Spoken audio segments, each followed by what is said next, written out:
Ashama harka fuunee daawwattoota yuutuubii saaq zeenuu jalatti argamtan hundi keessan nageenyi keenya kan kabajaaf jaalalaa bakkuma jirtanitti sinaa dhaqqabu jecha egaan akkuma beekamu sagantaa keenya idilee har'aa qabannee dhiyaannee jirra hanga xumura sagantaa keenyaatti akka nu waliin turtan kabajaan isin affeerra.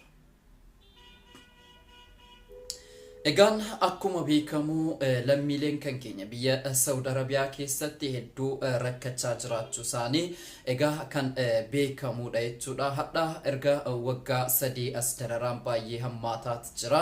Sanarraas waan tokko waan dubbannu qabna. Inni kan biraa ammoo mootummaan naannoo Oromiyaa qarshii miiliyoona 100 ol naannoo Amaaraatiif gumaachuun isaa oduu har'a ganama nu dhaqqabdedha jechuudha. Dubbii keenya irratti mootummaan naannoo Oromiyaa bakka naannoo 3 fi qarshii kana hunda kan inni gumaacha jechuudha. Fakkeenyaaf naannoo Oromiyaa keessatti godina Wallaggaa akkasumas naannoo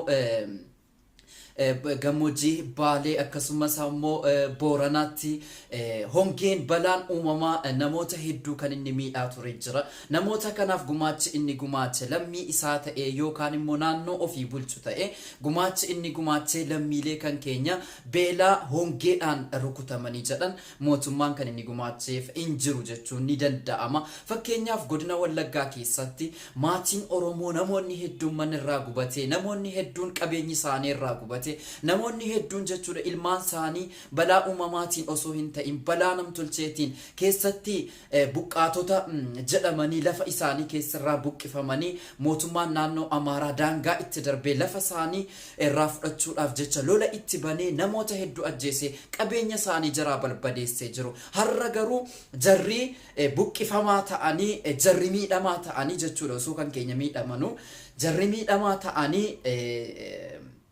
jaraaf miiliyoona qarshii miiliyoona 100 gumaachuun mootummaa naannoo Oromiyaa hammam mootummaa naannoo Amaaraatti wajjiniin hojjechaa jira, hammam lammii isaa yookaan saba isaatiif diinummaa inni agarsiisu asirratti hubachuu danda'uudha qabna jechuudha. Hamma fakkeenyaa Baalee keessatti hongeedhaan uummanni Oromoo hedduun isaanii miidhamaa jiru. Namoota Oromoo biyya alaatiif biyya keessaatti buusii walitti buusee saba kana gargaaraa jira jechuudha. Mootummaan naannoo Oromiyaa ofii isaatii ilmaan Oromoo yookaan kutaa ofii osoo beela hin baasin dabarfatee naannoo Amaaraatiif miiliyoona 100 gumaachuu jechuun waan ajaa'ibaati jechuudha. Sanarra dabarfatee naannoo Affaariif miiliyoona 50 kan inni gumaache akkasumas Sumaaleedhaa miiliyoona 100 akka kanatti kan inni gumaache jechuudha. Guyyaa hadhaa qofitti gara miiliyoona 100 meeqaati kan inni gumaachamee jiru jechuudha.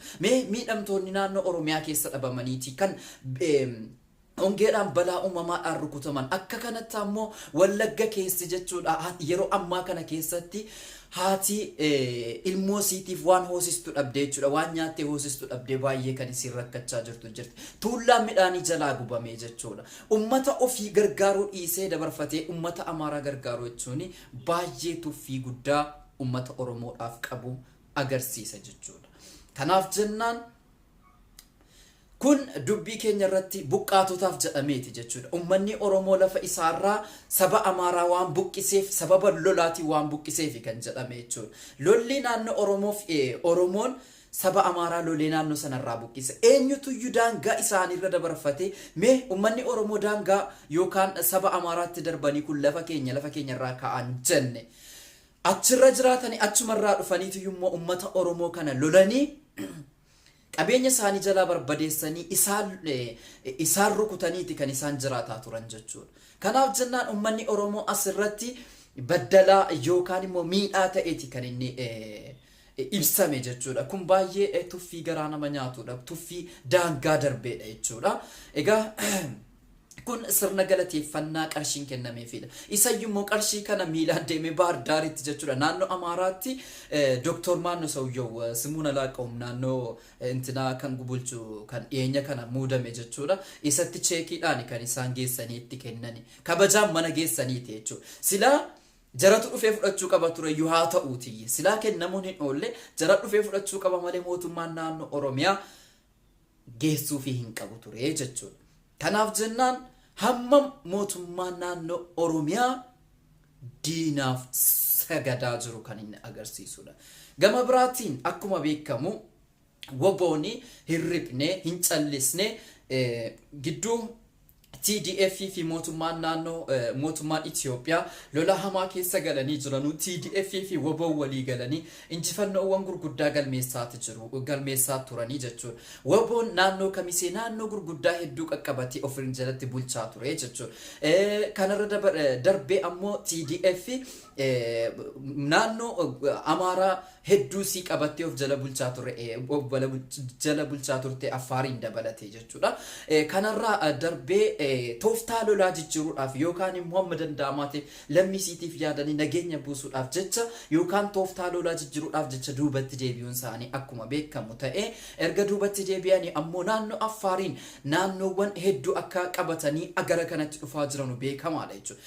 Kanarra dabalatee wobooniif TDF waliigalteedhaanii lola kana kan isaan lolaa turan jechuudha. Ammas waliigalteen jaraa diigameetii miti jechuudha. Tooftaa lolaa jijjiiruudhaanii woboonis gara Oromiyaatti deebi'ee lola hedduu akka lolaa jirudha kan inni ibsamaa jiru. Keessatti ammoo naannoo Salaalee Wallagga keessatti Shawaa keessatti namoota hedduu keessatti qondaaltota mootummaa yookaan qondaaltota phiiphii namoota hedduu booji'anii gara naannoo kam akka ta'e nan dagadhe malee hidhamtoota siyaasaa naannoo sana to'atanii woboon hidhamtoota siyaasaa gara nama 100 meeqaati kan isaan baasanii naannoo sana to'annoo ofii jala oolchanii jiru.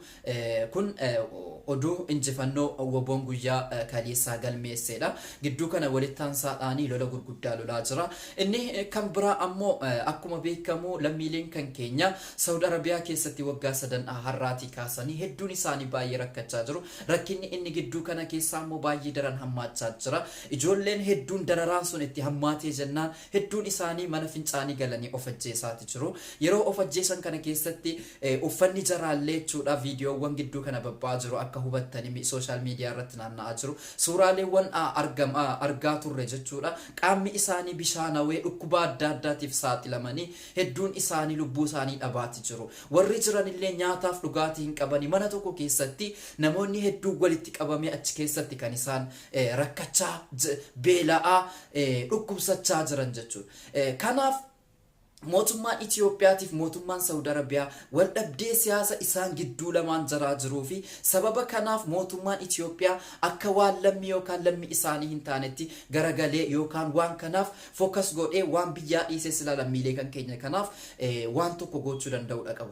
Yeroo mootummaa Mallas akkasumas mootummaan Haayile Maariyaam Dassaaleny Itoophiyaa bulchaa jiranitti lammiileen kan keenya biyya alaa keessatti baay'ee kabajamaa turani.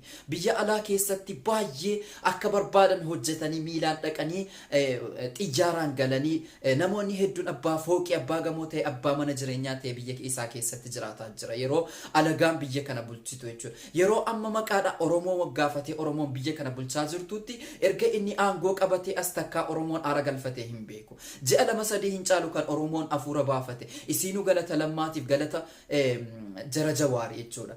Injifannoowwan amma dhufee sadarkaa qabatutti yookaan teessoo qabatutti wanti inni Oromoo gumaachuudhaaf gugguufaa ture hedduudha. Ergantana as Oromootti dugda galee kan inni ilmaan Oromoo mana hidhaatti akkasumas biyya alaa isiin dalagachuudhaaf jirtutti kan waggaa meeqa dalagataa turanii jedhan achi keessatti kabajallee dhabsiisee isaan mana hidhaatti naqsiisuun isaa siyaasa wallaalummaa siyaasaatiif yookaan immoo dantaa dhuunfaa isaatiif dantaa siyaasaa isaatiif jecha lammiilee isaallee hanga kana bakka itti kennee hordofaa naman turre. Nama maatii isaa bulchuu hin dandeenyetu biyya bulcha jechuudha Abiyyi kun.